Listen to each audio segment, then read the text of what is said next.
চট্টগ্রামের নাগেশ্বরী উপজেলার কালীগঞ্জে বিক্রিত জমি ও সরকারের আবাসন প্রকল্পে দানকৃত জমির খাজনা নেয়া ও অফিসে হয়রানির অভিযোগ উঠেছে কালীগঞ্জ ইউনিয়ন ভূমি উপসহকারী কর্মকর্তা মেহেদী হাসানের বিরুদ্ধে। বিক্রিত জমি ও সরকারকে দানকৃত জমির খাজনা না পেলে ভুক্তভোগীর অন্য জমির খাজনা নেবেন না বলে ক্রোধিত কণ্ঠে জানিয়ে দেন। ভুক্তভোগী এসিল্যান্ড অফিসে গেলে তাকে বিভিন্ন তারিখ দিয়ে হয়রানি করা হচ্ছে। এ বিষয়ে ভুক্তভোগী আক্তারুজ্জামান বাবুল মিয়া জানান, আমাকে বিভিন্নভাবে হয়রানি করছে, আমার কোনো কাগজপত্র দেখছে না। তহসিলদার বিক্রিত ও সরকারকে দানকৃত জমির পুনরায় খাজনা দাবি করছে।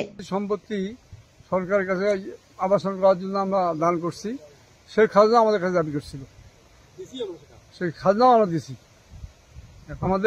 আমাদের অনেক হয়রানি করছে এই জমির খাজনা নেওয়ার ব্যাপারে। খাজনা দিতে গেলে তাদের মানে হয়রানি করছে আর কি। 242 এবং 244 খতিয়ানের এবং 245 খতিয়ানের খাজনা নিচে নিজে খারিজ করছে, তারপরেও সেই জমির আবার মামলা করছে, সার্টিফিকেট মামলা করছে আমার বাবার নামে। আমি সেই মামলার জন্য আবেদন করছি এবং জমির কাগজপত্র ওখানে জমা দিচ্ছি অফিসে। পরবর্তীতে তখন তারা যখন রিপোর্ট দিল যে না, আমি কোনো কাগজপত্র দেইনি, আমি যে কাগজপত্র দিয়েছি তার ডকুমেন্টস আমার কাছে আছে।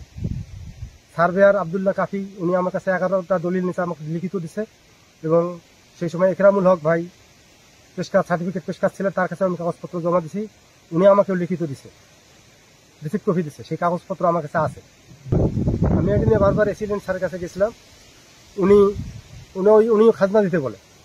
খাজনা তো আমি দিয়ে দিচ্ছি, আমি কেন আবার খাজনা দেবো? উনি আমাকে, এনার আগে যে এসিডেন্ট ছিলেন উনি আমার কোনো কাগজপত্র দেখেনি।